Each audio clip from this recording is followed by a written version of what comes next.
আমাদের এখন প্রত্যেকের জীবনে সময়ের খুব অভাব, তাই সেরকম একটা কোথাও আমরা ঘুরতে যাই না, বিশেষ করে কোনো রিলেটিভের বাড়িতে।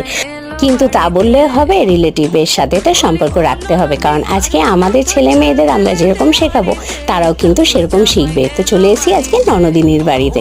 তো দেখো, ননদিনীর পার্লারে কিন্তু সমস্ত কাজকর্ম জানে। তো আমার যেহেতু আইব্রোটা করা ছিল না, আইব্রো করে দিল, তারপরে বললো আসো একটু সুন্দর করে সাজুগুজু করিয়ে দিই। তো এখন মুখে মেকআপ শেকআপ দিয়ে ভালো করে সাজুগুজু করিয়ে দিচ্ছে।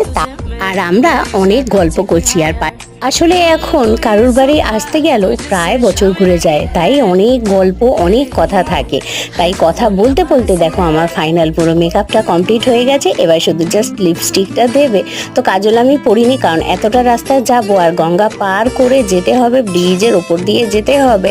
আর আমার চোখে তো প্রবলেম আছে, তোমরা মোটামুটি জানো, চোখ দিয়ে টপ টপ করে জল পড়তে থাকবে। তো আমার পুরো ফুল